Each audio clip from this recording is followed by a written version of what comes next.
जन्म में भी कोई भक्त भक्ति करता था और वो पार ना होया। आप जी हो, परमात्मा चाहते हैं कि तुम सभी पार हो जाओ, बहुत अच्छी बात है, क्योंकि पार होने के लिए तो ये सारा खेल हो रहा है आपको पार करने के लिए।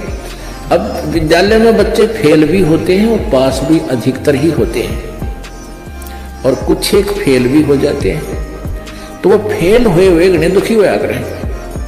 तो ऐसे ही एक व्यक्ति किसी जन्म में कोई प्राणी, कोई आत्मा परमात्मा से विमुख हो गया, भक्ति ना करी, छोड़ गया, तो उनको फिर लेता है भगवान शरण में।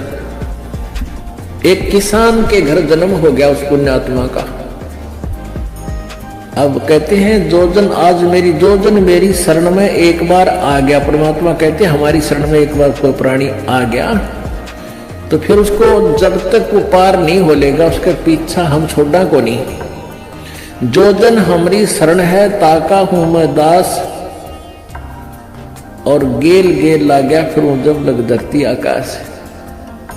तो उसी विधान से परमात्मा उस किसान के पास गए और किसान से कहा कि भाई, किसान पहले बैठे, राम रमी हुई, क्योंकि पिछले संस्कारी जो भक्त होते हैं वो कहीं भी जन्म ले लो उनमें वो भाव श्रद्धा बनी रहती है। आओ महाराज जी बैठो जी, मैं बड़ी आसन दे दिया, आप नीचे बैठ गया भगत की तरह। तो महाराज जी तो फिर महाराज जी होते हैं, हमने भक्ति का ज्ञान सुनाते हैं, परमात्मा की चर्चा शुरू कर दी। तो वो किसान कहने लगा, कहाँ जी भक्ति तो मैं करता हूँ, क्या भक्ति तो मंदिर में जाता हूँ, शिव जी की पूजा करता हूँ। फिर सारी बात बताई, भाई यह भक्ति ठीक नहीं, भक्ति की विधि ये है जो आपके शास्त्रों में लिखी हुई है, कैसी को। अच्छा जी ठीक सत है, भक्ति भी कराएंगे भाई, फिर उपदेश ले ले। अगना जी नहीं, ये तो बच्चे छोटे छोटे हैं, ये थोड़े से ठीक हो जाए, अपना काम संभालन जोगे, फिर महाराज जी तेरे आप पक्का चेला बन जाऊंगा। लाख समझाने पर भी नहीं माना, यही कहता रहा। परमात्मा चले गए। कुछ दिनों के बाद फिर गए, देखा क्या किसान के 2 लड़के थे, उन लड़कों के भी बच्चे हो रहे, उन खिलाने लग रहा, खूब प्यार से सीने से लटा रखे पोते। परमात्मा फिर गए, किसान भाई भगत जी देवता तेरे बच्चे भी समझदार हो गए हैं और खेत का काम संभाल लिया, तू आजा भक्ति कर ले, नाम ले ले। ने बोला महाराज जी देख छोटे छोटे पोते हैं, बच्चे खेत में जा हैं, काम कर रहे हैं, और मैं इनको बाद में संभाल रहा हूँ, अब मुझे फुर्सत नहीं है, थोड़े ही बच्चे पोते बड़े हो जाए थोड़े से, फिर मैं भक्ति करूँगा। बहुत कहने पर भी बोला ना बाबा जी दुखी ना करे मैंने, क्यों पोते घने प्यारे लग गया करे। यह काल का एक भयंकर जाल आगे और बढ़ा देता है उसके ऊपर। अब बेटे तो उल्टे बोल रहे, कोई धमका दे, कोई खुरका दे, और वो पोते बोल रहा करे प्यारे प्यारे, तो वो घने प्रिय लगते हैं। न बोले बाबा जी तू तो शायद ऐसा ही, तेरे कोई लाग नहीं, कोई संतान नहीं, तेने के पता संसार के उसका है, कह दिया भक्ति कर ले, भक्ति नहीं होया करे, पोते बड़े हो लेंगे फिर बात करूंगा तेरे से, फिर जरूर नाम ले लूंगा, पक्की बात हो रही है। नो टाल टूल दिया। अब 4 साल के बाद फिर आए परमात्मा संत जी रूप में। तो घर आके पूछा कि भाई तुम्हारा वो कहाँ गए तुम्हारे पिताजी दादाजी। वो पता चला कि वो तो मर गए, 4 साल हो गए, मृत्यु होगी। मालिक को तो पता था, क्या था कि खेत में उन्होंने का बैल बन गया, आके बैल बन गया, बैल की जूनी प्राप्त की, और खेतों में उसका बेटा उसको हल में जोत रहा। अब परमेश्वर वहां पहुंचे, वो लड़का भी जाने था, महात्मा कई बार करते, रोक दिया, कहा महाराज जी कैसे आना हुआ कि भाई डट जा तेरे बाबू, तो 2 बात बतलाऊंगा। उस बैल के कान में निकट सी जाकर कहने लगा, रे भगत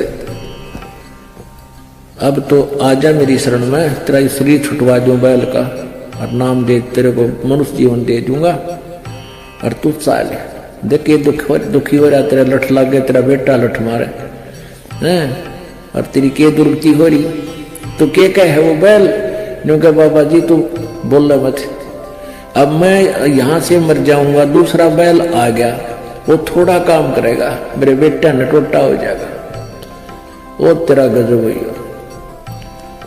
परमात्मा बोले अच्छा भाई कोई बात ना, ले धन बना तो बेटा गया। अब कुछ दिन के बाद वो बैल भी मर गया, मृत्यु के बाद वो सांप बन गया। अब सांप को एक याद होता है उसने कहीं धन गाड़ रखा, पहले जमीन में दबाया करते चोरों के डर से, धन जेवर दाब दिए, पैसे चांदी हुआ करते, सिक्के वो लको दिए, छुपा दिए। तो सर्प बनकर वो वहीं घूम रहा है। अब वो पुत्र वधुओं ने देख लिया, शोर मचाया, सांप सांप, उन बेटा ने मारा लठ उसका, वो मोरी में गए निकल गया, पर एक दो लाठी अच्छी लगी उसके कंडे में हो गया बीच तक। वो सहज सहज धीरे धीरे सरकर बोझड़ों में झाड़ उन बोझड़ा में पड़ा। जब परमात्मा गए, कहा सुना भगत जी अब आओगा मेरी शरण में? न्यू बोला जी जान बचा दो मेरी और अपनी शरण में ले लो। मैंने देख लिया कोई नहीं किसी का। परमात्मा बोले साकड़ी तोड़वा का आया तू मेरी शरण में आया था, पर ये हड्डी तोड़वा के पसड़ी तोड़वा के जब आई तरह समझ में कोई नहीं किसी का। और हम रोज रोन लाग रहे कोई किसी का, कोई ना अपनी भक्ति करो। कहते हैं एक लेवा एक देवा दूतम, कोई किसी का पिता नहीं पुतम, ऋण संबंध जुड़ा एक ठाठा, अंश में सब 12 बाटा। तो परमात्मा इतने दयालु हैं, फिर उसको शरण में लिया, दोबारा मानव जन्म दिया। आगे देखो सूतमा होगा ना, फिर वह बीमारी शुरू कर ले मन माने। तो ऐसे दयालु है परमात्मा, पुण्यात्माओं। ये मनुष्य जीवन बार बार नहीं मिलता और ये ज्ञान नहीं मिलता।